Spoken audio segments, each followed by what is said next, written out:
Pues muy buen día.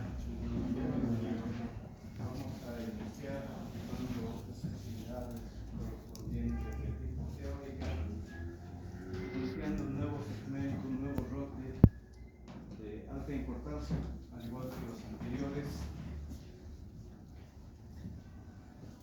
complementando lógicamente el trabajo de lo que ya se ha visto, fisiología cardíaca, respiratoria, y este otro que vamos a iniciar, que corresponde a fisiología digestiva.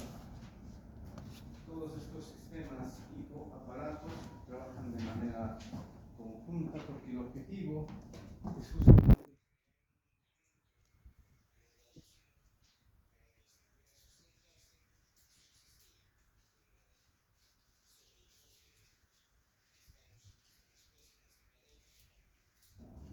es así. Entonces esta semana en realidad, mi persona, otros colegas docentes, vamos a compartir con ustedes un poco del conocimiento y entendimiento respecto a esta temática.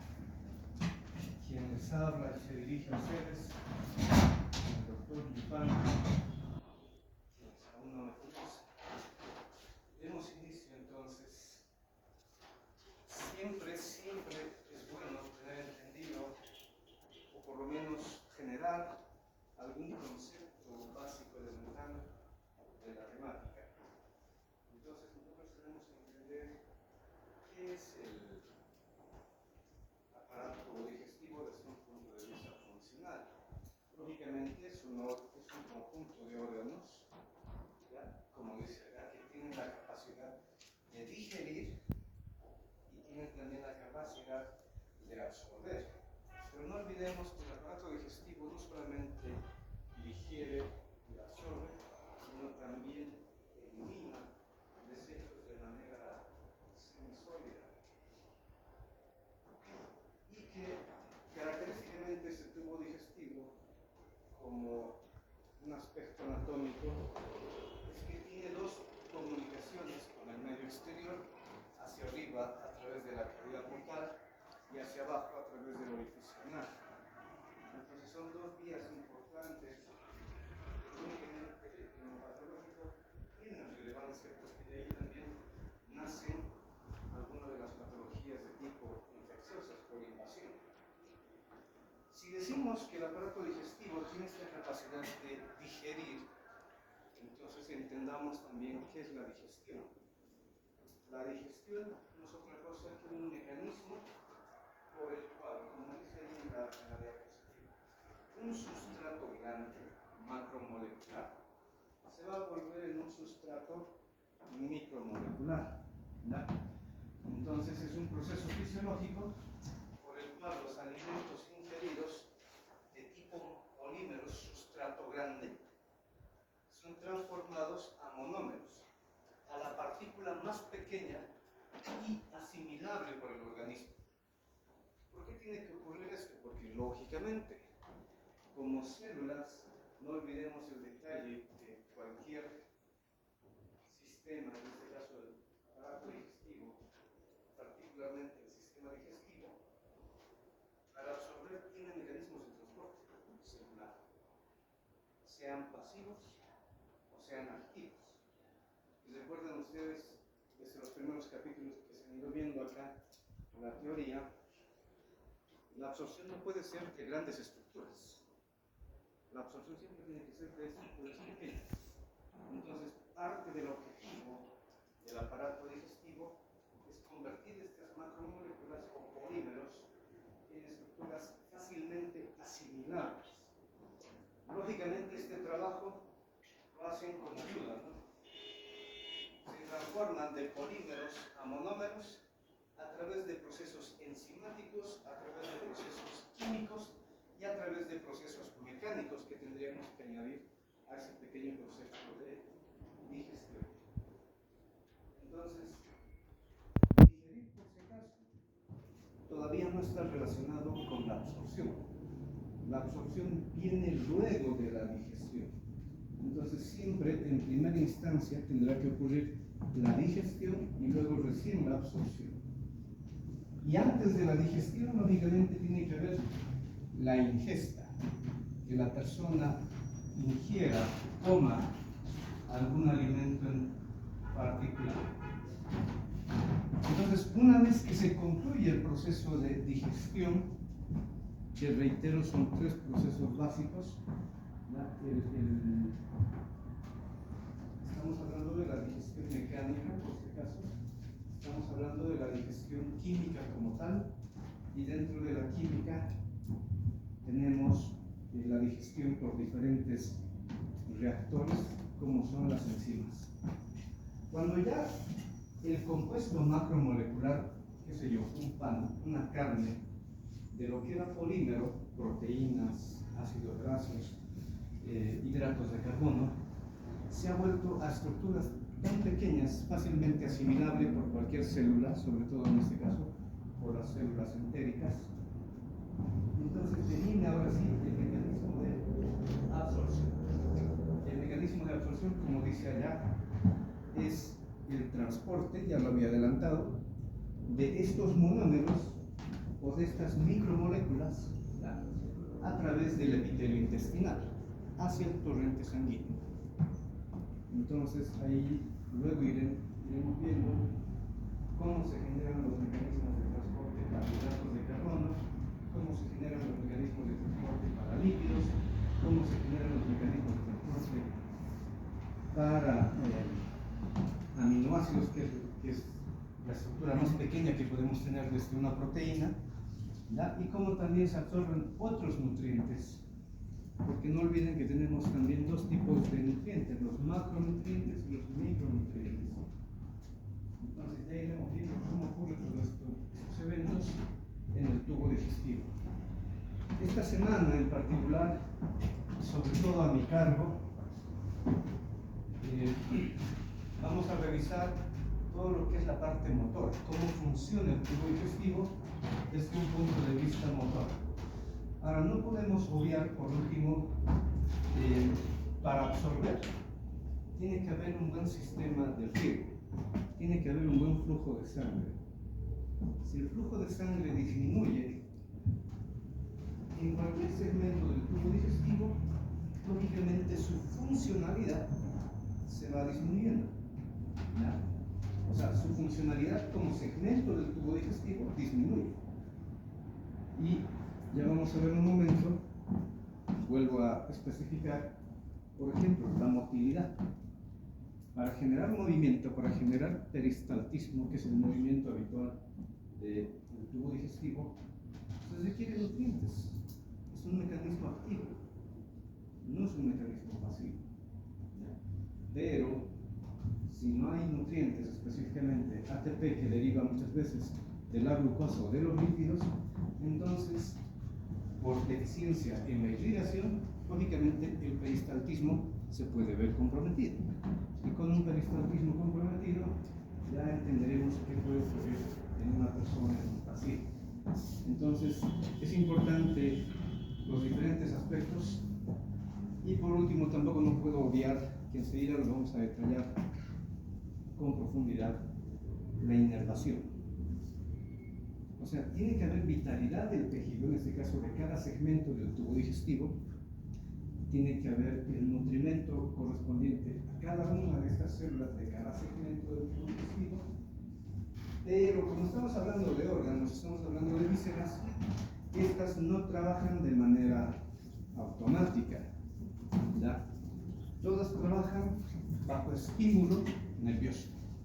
Entonces tiene que haber una buena actividad nerviosa para que todo el tubo digestivo, y no solamente el tubo digestivo, sino también a nivel de la boca, porque es uno de los primeros segmentos de todo el aparato digestivo.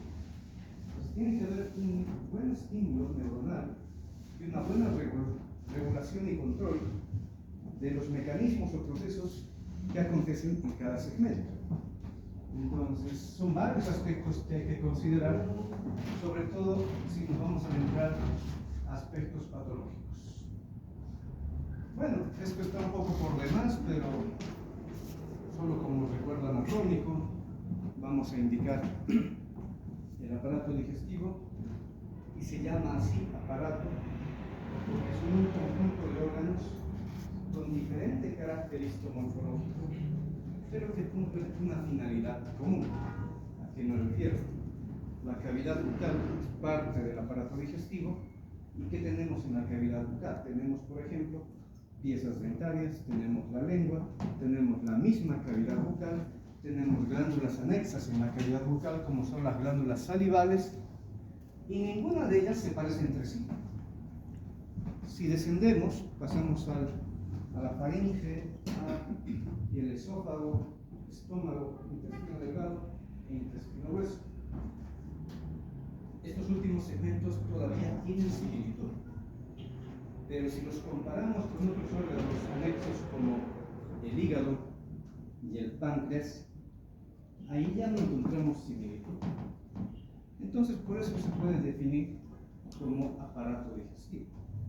En cambio, si solamente quieren hablar de sistema digestivo, existe el término sistema digestivo, es aceptado, pero ya no incluye a la cavidad bucal y todos sus componentes, ya no incluye a las glándulas anexas como el hígado y el páncreas. Solamente sería esófago, estómago, intestino delgado e intestino grueso. Eso sí es sistema digestivo, que es diferente. Y repito, comparten muchas características histomorfológicas y hasta funcionales. Bueno, avancemos.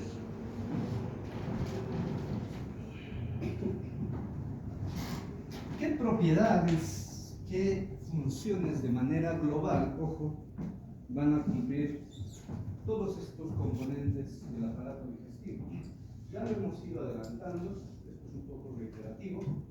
El tubo digestivo tiene funcionalidad motora, y reitero, en esto nos vamos a centrar estos días. ¿Cómo trabaja en carácter motor el tubo digestivo? Lógicamente tenemos que entender que la actividad motora es aquel mecanismo por el cual el alimento, en este caso el bolo alimenticio, va a transitar por todo el tubo digestivo. Y se requiere, lógicamente, una actividad muscular y se requiere, como ya hemos mencionado, actividad neuronal, estímulo neuronal. Pero mientras el bolo alimenticio se está moviendo,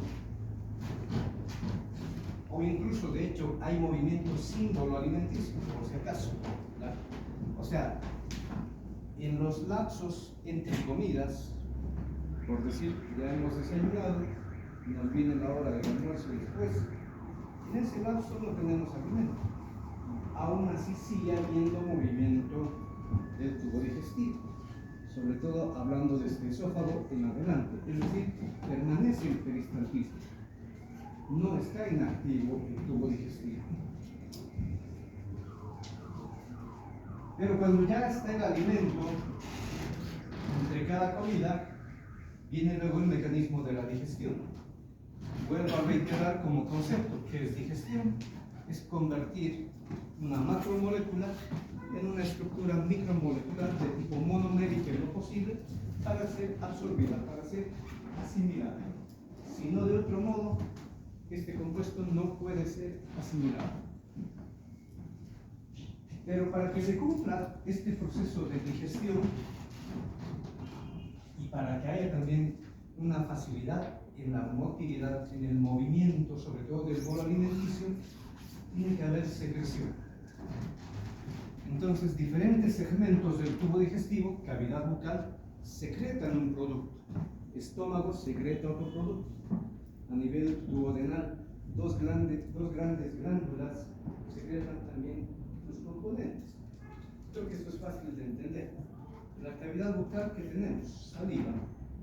La saliva hidroliza el alimento, es decir, la hace un poco más suave al humedecerla, al humectarla, pero no la está digiriendo, solamente la está reblandeciendo. Luego ya viene la actividad, sobre todo mecánica, generada por las piezas dentarias, masticación, y en la saliva, me adelanto un poco, encontraremos algunas enzimas digestivas. Estas enzimas iniciarán el proceso de digestión química de carácter enzimático, es decir, van a romper enlaces. pero no va a ser completo. Solamente inicia en la cavidad bucal el mecanismo de la digestión, no termina.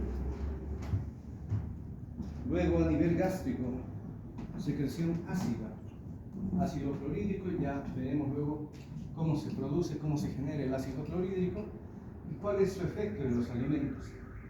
Es fácil de entender en parte, me adelanto otro poco. ¿Qué hace todo ácido?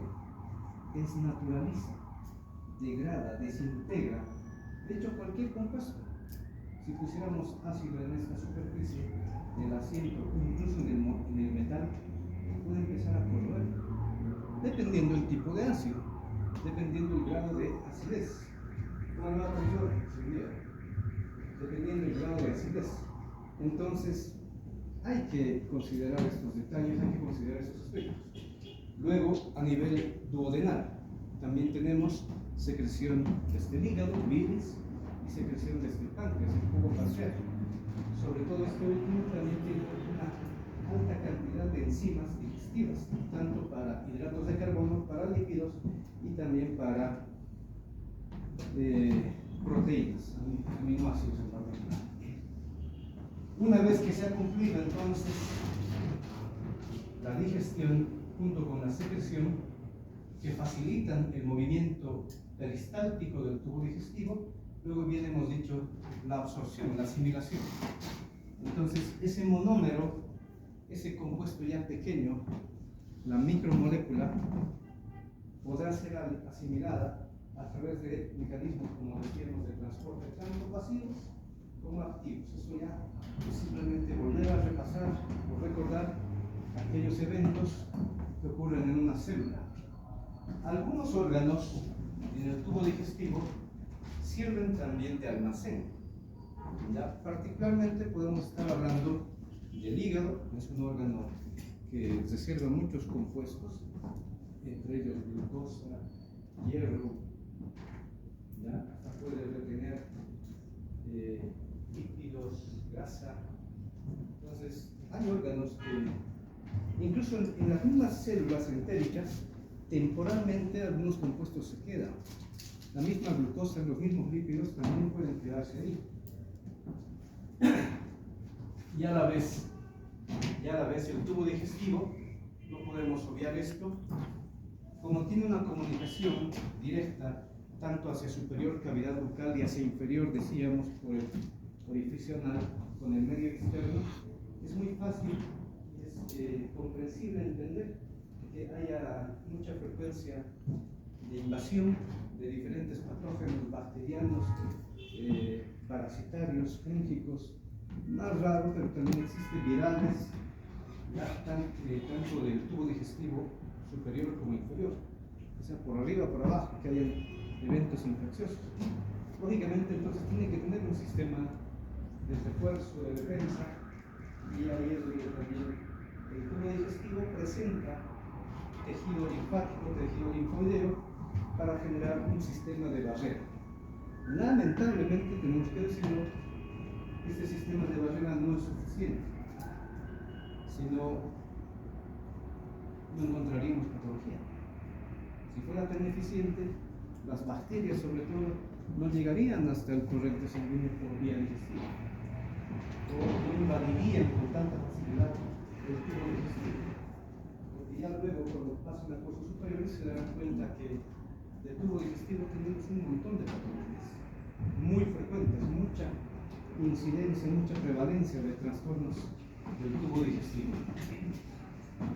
Bueno, eso entonces como propiedades y funciones generales del tubo digestivo. Algunos aspectos estamos reiterando. Vayamos avanzando. Ya he ido mencionando, pero valga volver a reiterarlo. ¿Qué ocurre en cada segmento?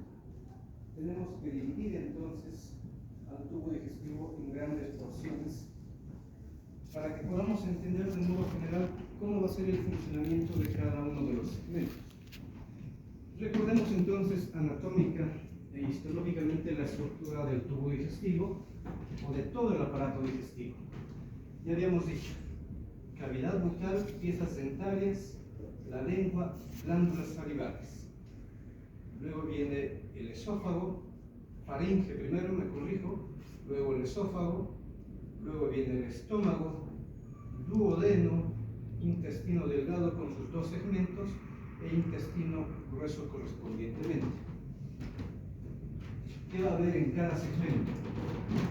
En el primer segmento, cavidad bucal, el proceso de digestión, porque existe el proceso de digestión, es más mecánico. Entonces hay una digestión mecánica mediada por actividad muscular y mediada también por la secreción salival, en este caso, más la acción y trituración o mecanismo de trituración por parte de las vías dentales. En la misma cavidad bucal, y ya pasando al siguiente segmento, tendremos el mecanismo de deglución. ¿Qué es deglutir? Pasar el alimento desde la cavidad bucal hacia el siguiente segmento del tubo digestivo, en este caso hacia el esófago, no considerando tanto así la faringe. La faringe es un intermedio que no olviden es compartido tanto para la vía digestiva como para la vía respiratoria. Entonces hay un mecanismo de deglución. Y ya luego el alimento, una vez que se ha generado la masticación, una vez que se ha generado el inicio de la actividad química digestiva en la boca mediada por saliva, se lo deglute y luego pasamos al siguiente segmento del tubo digestivo. En el esófago solamente tenemos un proceso, el cual no genera ningún cambio en el alimento. El esófago solamente es de conducción. Dicho de otra manera, es un órgano de paso. Está permitiendo la comunicación entre cavidad bucal y el estómago, que es muy relevante, y solamente genera conducción o paso. Pero lógicamente tenemos que entender que tiene su funcionalidad, sobre todo de tipo motora. Hay tejido muscular y hay sistema nervioso que van a generar su peristaltismo para complementar esta función, para cumplir esta función. Y luego pasaremos al siguiente segmento del tubo digestivo, estómago. En el estómago ya hay otro mecanismo, ya lo habíamos adelantado, producción de ácido clorhídrico, y este compuesto genera degradación, desnaturalización, desintegración del alimento. El efecto ácido rompe enlaces covalentes, pero además es coadyuvado con algunas enzimas que secreta el estómago, por ejemplo, la pepsina. Existe también la enzima lipasa gástrica, por ejemplo. Ya iremos viendo, solamente esta es una clase introductoria para ir conociendo algunos aspectos. Entonces aquí el alimento se va a empezar a degradar. De lo que era sólido o semisólido, va a volverse, si era sólido, se convierte en semisólido. Si era semisólido, probablemente ya va a empezar a ser líquido, o por lo menos semilíquido. Porque de otra manera, señoritas jóvenes, el alimento después no puede pasar al siguiente segmento del tubo digestivo. No puede pasar. Es decir, no debería haber alimento que llegue hasta el duodeno que no tenga ese carácter semisólido o semilíquido. ¿Verdad? ¿Por qué llegamos a esta estructura? Porque dos aspectos. Porque hay actividad enzimática, sobre todo, que está rompiendo cada vez en más pedazos más pequeños, ¿ya?, para ser asimilados. Por lo tanto, un compuesto tan diminuto es fácil diluirlo en agua. ¿De dónde viene el agua? Desde la boca tenemos secreción salival. Aquí en el estómago tenemos la secreción de ácido junto con agua. Entonces ya hay un volumen de secreción que estemos observando. Luego pasamos al siguiente segmento, que es... Bueno, me falta un intermedio que sería a nivel duodenal. A nivel duodenal también tenemos más mecanismo de degradación de digestión mediados por otras enzimas, decíamos, que vienen desde el tejido hepático, la bilis, aunque tengo que adelantarme un poco, la bilis actúa más con los lípidos que con otros compuestos. ¿Ya? De hecho, valga la aclaración, la bilis no digiere, solamente facilita la absorción de los lípidos. Entonces, ¿quién ayuda a digerir lípidos? Particularmente enzimas, como ya habíamos mencionado, como la lipasa gástrica, y las que mejor actividad tienen son la lipasa pancreática, ¿ya? Y otras enzimas digestivas para lípidos que devienen en el jugo pancreático. Entonces, ellas son las que van a terminar, me corrijo, no terminan todavía la digestión, pero ya estamos en la etapa anteúltima. Es decir, cuando el bolo alimenticio pasa del estómago hasta el duodeno, segunda porción, porque no olviden que ahí es donde drenan tanto el hígado como el páncreas, y ahí es donde se vierten justamente las dos secreciones, bilis y jugo pancreático. Ahí es donde tenemos la anteúltima etapa de la digestión. ¿Por qué digo la anteúltima? Porque todavía no se ha terminado de digerir. La última etapa en sí de la digestión ocurre en el mismo intestino delgado. El intestino delgado tiene otras últimas enzimas en superficie de membrana celular. ¿Ya? Entonces, algunos compuestos van a seguir siendo digeridos por las mismas células entéricas. Lo último, ahí sí ya va a ser definitivo. Pero aquel compuesto que ya haya llegado a lo más mínimo de su estructura molecular, de su estructura química o bioquímica, ya no necesita ser digerido. Tiene que directamente pasar a absorberse, asimilarse. Entonces, en el primer segmento, sobre todo, me refiero al yeyuno del intestino delgado. Ahí es donde acontece gran parte del mecanismo de absorción o asimilación. Entonces, todos aquellos nutrientes de carácter monoméricos, por ejemplo, glucosa, aminoácidos, ácidos grasos libres, colesterol libre, todos los electrolitos, agua en gran cantidad, van a ser recuperados. Me corrijo, no es adecuado el término recuperados, van a ser absorbidos, van a ser asimilados, porque este alimento teóricamente es nuevo. Es nuevo y en algún sentido es un alimento que va a restituir todas aquellas pérdidas que habríamos tenido durante las horas previas al día previo. Bueno, sigamos. Y la última etapa y en el último segmento del tubo digestivo tenemos el proceso de eliminación, o lo que se conoce también como mecanismo de excreción. Vamos a excretar desechos de nutrientes e incluso desechos celulares, desechos de algunos otros compuestos biológicos, qué sé yo, bacterias, virus, parásitos u hongos que hayan podido invadir, pero hayan sido contrarrestados en un mecanismo que acontece en dos fases. La acumulación, sobre todo en el último segmento, que es la ampolla rectal, ahí se acumulan todos los desechos. Luego, hasta que se acumula una cantidad X, luego viene el mecanismo de eliminación propiamente o de egestión.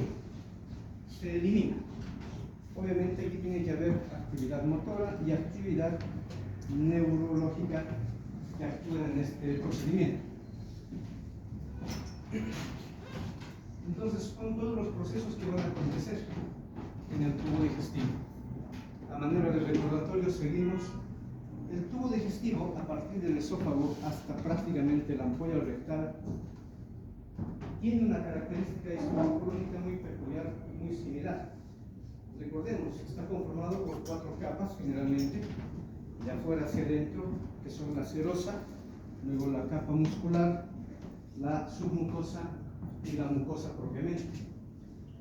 Entonces, desde el esófago abdominal en adelante hasta el tercio superior del recto hay una cubierta muy peculiar que es el peritoneo. El peritoneo visceral recubre a todos estos segmentos del tubo digestivo, es decir, esófago abdominal, estómago, duodeno, intestino delgado e intestino grueso hasta el tercio superior del recto. Entonces la serosa es peritoneal. Y no olvidemos que son dos tipos de peritoneo, el peritoneo visceral y el peritoneo parietal. Lógicamente acá está el peritoneo visceral.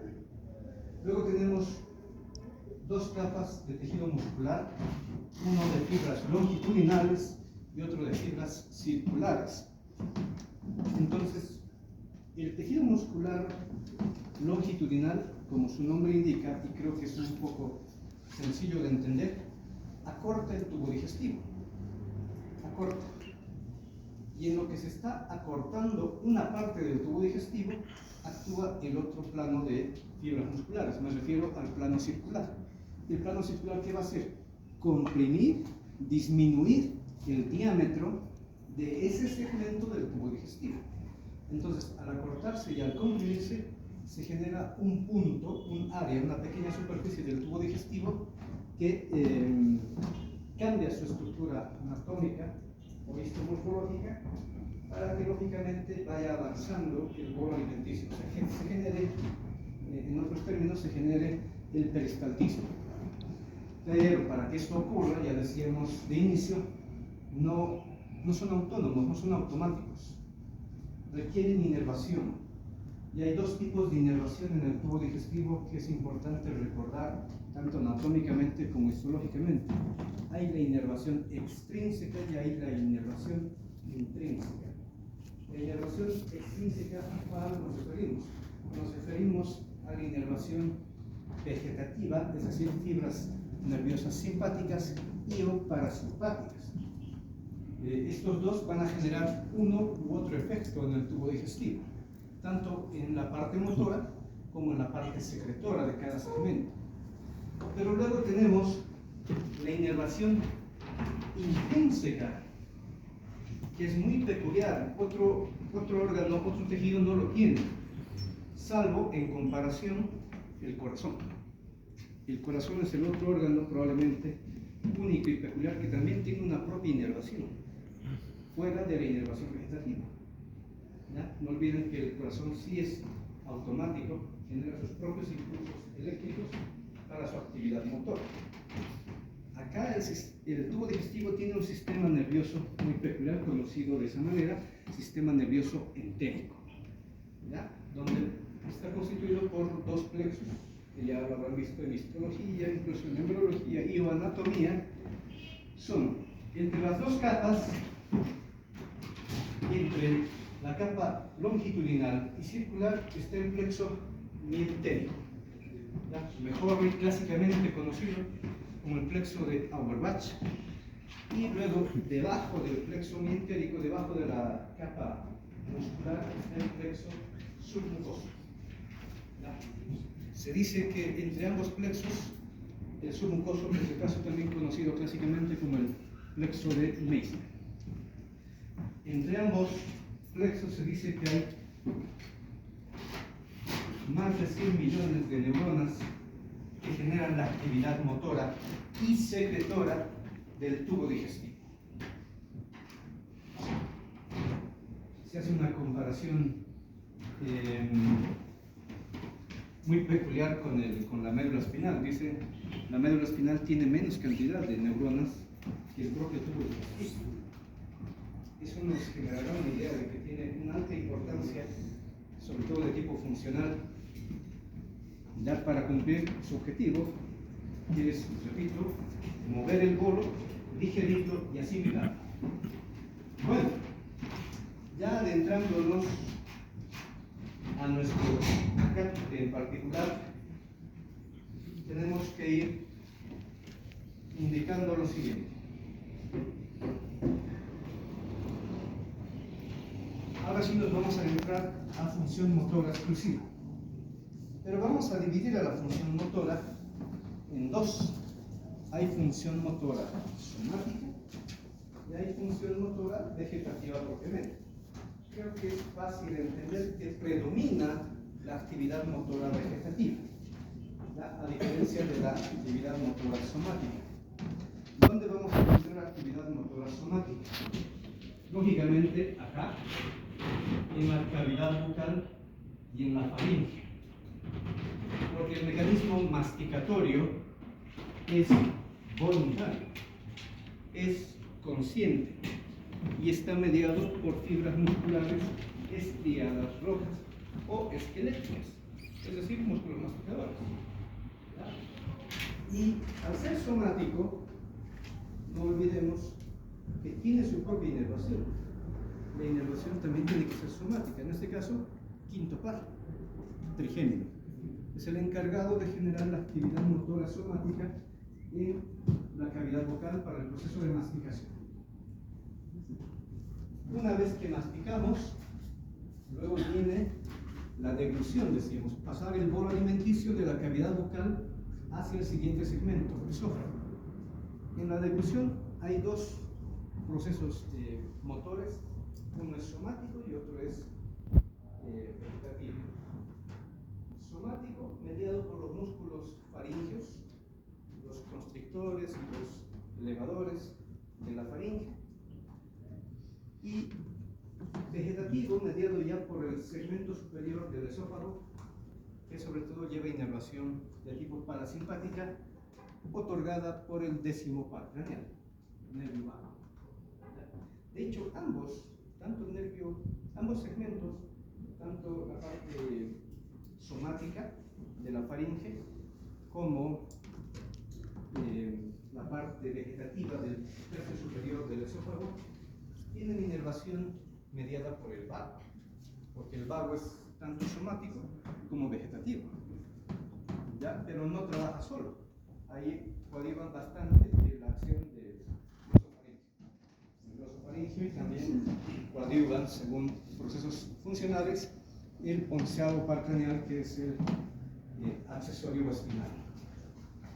Y de ahí en adelante es más fácil entender cómo trabaja el tubo digestivo hasta casi la porción terminal de este mismo, donde vamos a ver solamente actividad vegetativa.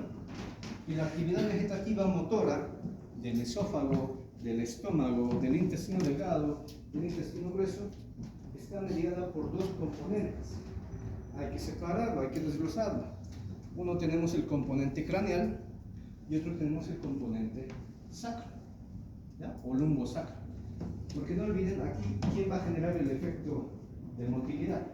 Lógicamente, sobre todo, se estimula por vía parasimpática, es decir, la inervación del vago, por un lado, que representa el segmento craneal de la inervación vegetativa, parasimpática, pero cuando ya llegamos a los segmentos desde la mitad izquierda del cono en adelante, la inervación vegetativa parasimpática es mediada por el parasimpático sacro. ¿Ya? El parasimpático sacro, que viene desde la médula espinal, desde los cuernos laterales, de los segmentos S2, S3, S4 habitualmente. Y ese es el que genera toda la actividad vegetativa para los órganos pélvicos. Pero antes de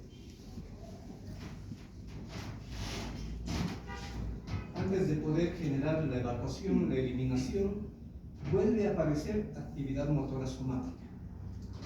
La actividad motora somática, que no olviden, un poco antes, cuando estábamos todavía a nivel del recto y del conducto anal, hay dos tipos de esfínteres. El esfínter liso interno, que es vegetativo, o tiene actividad vegetativa y estímulo más bien vegetativo, parasimpático, y luego viene el esfínter externo, que es estriado. Entonces el esfínter externo estriado es voluntario y es consciente. Por lo tanto, ahí tiene que haber otro tipo de estimulación nerviosa de tipo somática, mediada por los nervios pudentos. Bueno, entonces, con esta introducción yo creo que es fácil comprender qué va a ocurrir en cada segmento. Y por ende, ahora vamos a pasar al proceso de masticación. Pero primero debo preguntar, ¿me dan unos minutitos más o prefieren cortarlo acá? Exagerando unos 10 minutos. ¿Qué dicen?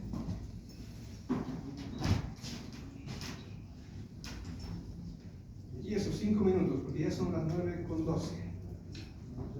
¿5 minutos? Sí. Ya, para adentrarnos a este proceso es muy importante, relativamente sencillo, ya lo hemos adelantado, solo es ver algunos otros detalles que no podemos obviar dentro de la funcionalidad. En la cavidad bucal acontece uno de los primeros eventos y mecanismos de la digestión. Ya habíamos mencionado, aquí va a ocurrir la digestión mecánica. Y la digestión mecánica está mediada, hemos adelantado, por actividad muscular, en este caso somática, esquelética, mediada por los músculos masticadores o de la masticación y su inervación correspondiente, más el aporte de secreción salival, pero que eso ya es vegetativo y que también coadyuva en un proceso químico de digestión, mediado por algunas enzimas. Nosotros no nos vamos a meter tanto de momento con lo que es secreción salival, solamente nos vamos a meter con masticación. Recuerdo anatómico y pregunta: ¿cuáles son los músculos de la masticación? Voy a corregir la pregunta para que se entienda, porque hay un pequeño objetivo. ¿Qué músculos son los que realmente generan el proceso de masticación? ¿Qué decías?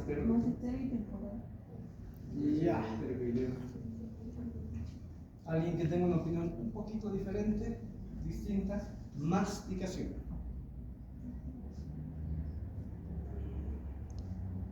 No está fuera de su conocimiento, yo sé que lo saben, pero obviamente a veces somos muy automáticos y decimos, no, esto me viene a enseñar, esto es leído.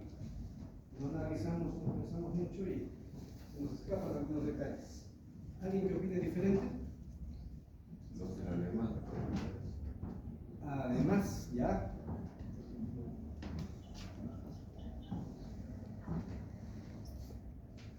La lengua coadyuva, pero no es el que genera como tal o per se la masticación. ¿Qué es masticar?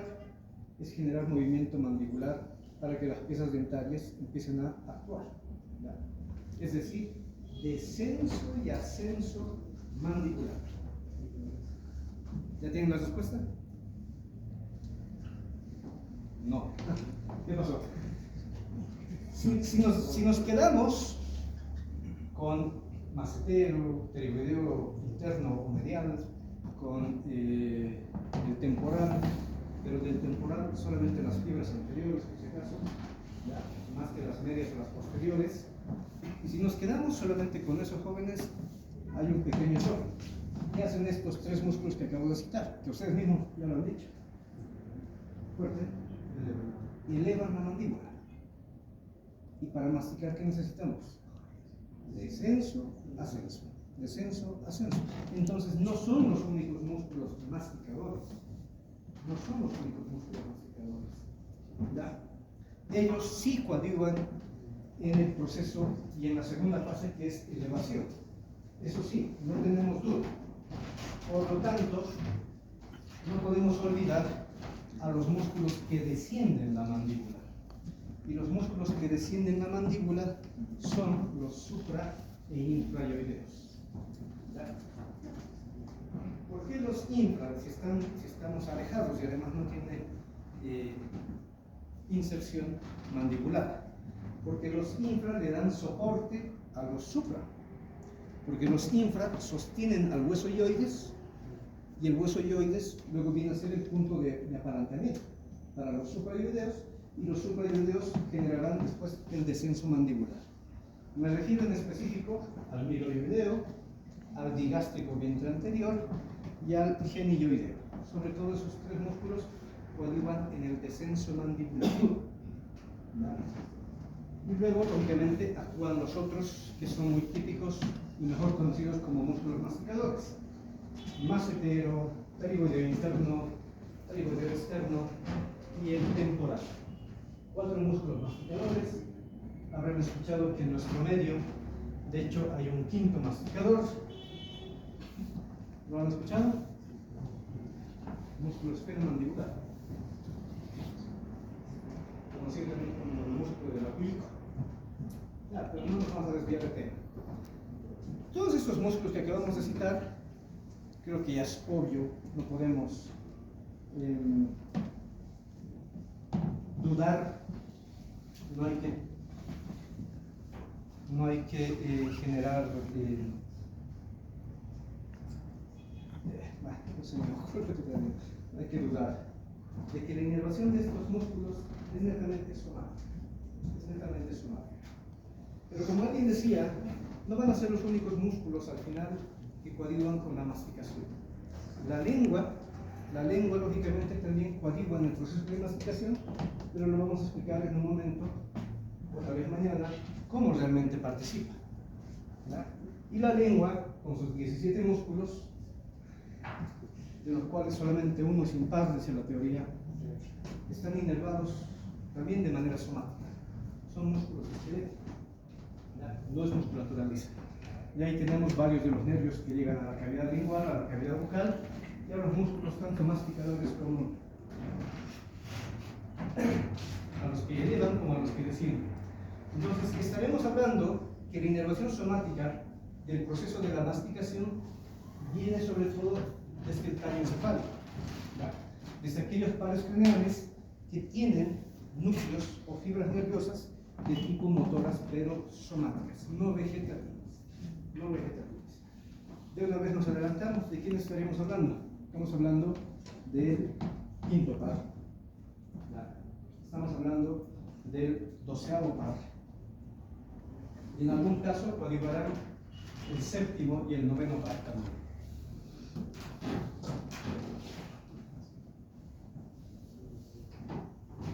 El objetivo de la masticación es doble. Uno, se tiene que generar una mezcla entre el alimento y la secreción salival. ¿Ya?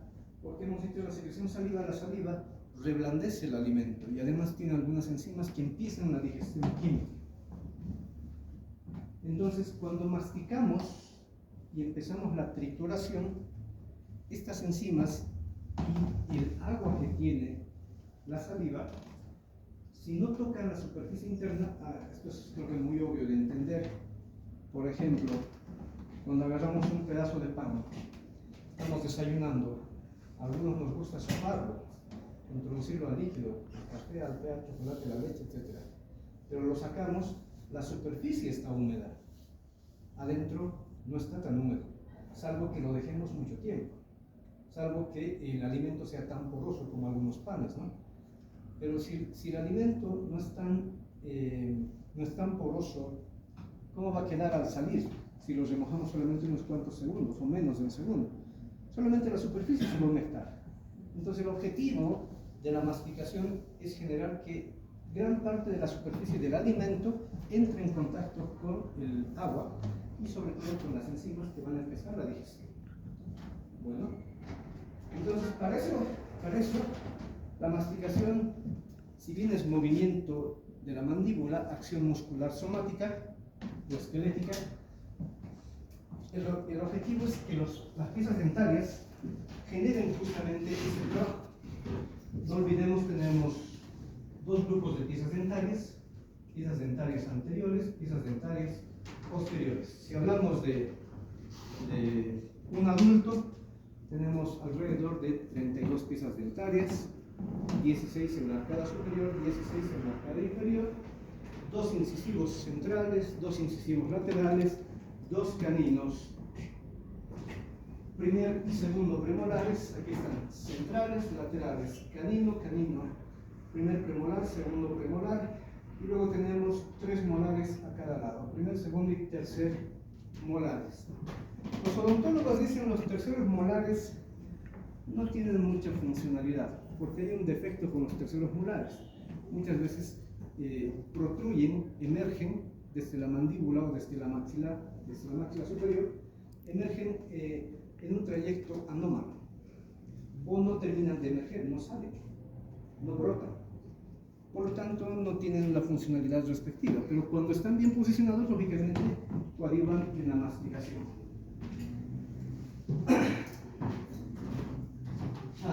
No podemos obviar, tal vez para irnos por hoy,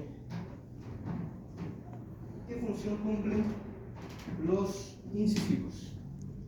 Los incisivos, justamente, como tienen un borde afilado o cortante, el objetivo es desmenuzar, despedazar el alimento. Pero no lo desmenuza, no lo despedaza en pequeñas partículas, no, lo segmenta en grandes porciones. O sea, un pan lo podemos separar, cortar. Entonces los incisivos son cortantes, o como su nombre dice, inciden. ¿Ya? Inciden. Lógicamente generando una oclusión de sobreposición entre incisivos superiores e incisivos inferiores. Los caninos, aunque no se nota muy bien en el esquema, generalmente tienen una punta, una corona más aguda. Alguien dice en punta de diamante, ¿ya? Porque el objetivo de los caninos, que en otras especies se nota mucho mejor, perros, gatos y otros mamíferos, entonces el objetivo de los caninos es también segmentar, pero a la vez desgarrar. Desgarran el alimento, haciendo que los trozos iniciales que habían generado los incisivos cada vez se conviertan en segmentos más pequeños y alargados, porque pueden generar hilachas. Si estamos hablando de carne, por ejemplo, inciden los caninos y desgarran el tejido, ¿ya? Generando segmentos alargados. Y lo que es más obvio, por último, tanto los premolares como los molares, lo que generan es el mecanismo de molienda, por eso se llaman molares. Es como moler, agarrar entre dos elementos. Tenemos, por ejemplo, ese plato de moler, o como una moledora de yapa que nos está representando su compañera. Estamos generando un mecanismo de molienda, pero hay un detalle: no es una superficie cóncava con una superficie convexa. Son superficies oclusales relativamente irregulares, pero que coinciden en su irregularidad que tienen, ¿ya? Hay una simetría para generar justamente el mecanismo de molienda.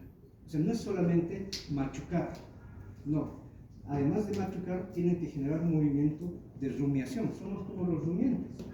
Tenemos que mover la mandíbula o las piezas dentarias unas sobre otras, sobre sus superficies oclusales, para que el alimento realmente termine, entre comillas, desmenuzado, triturado. Pero todavía no tiene capacidad de asimilarse. Este alimento que ya ha sido triturado por el proceso masticatorio todavía no va a tener capacidad de asimilarse. Aunque voy a corregir por último. Tal vez alguna que otra partícula ya está en su mínima expresión.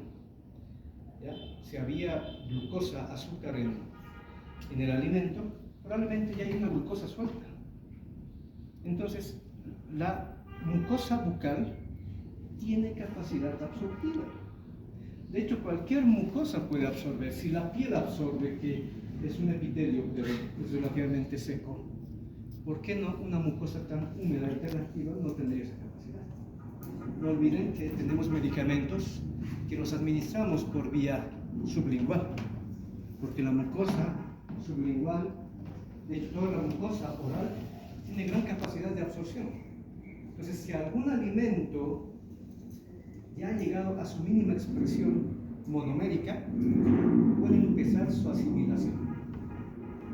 No es de todos, lógicamente, no es con todos los alimentos, no es con todos los nutrientes, pero si alguno ya está mínimamente expresado monoméricamente, se absorbe. Bueno, hoy quiero contarlo más por hoy. Mañana revisamos masticación. Preguntas, dudas, comentarios. Nada. Muchas gracias, jóvenes.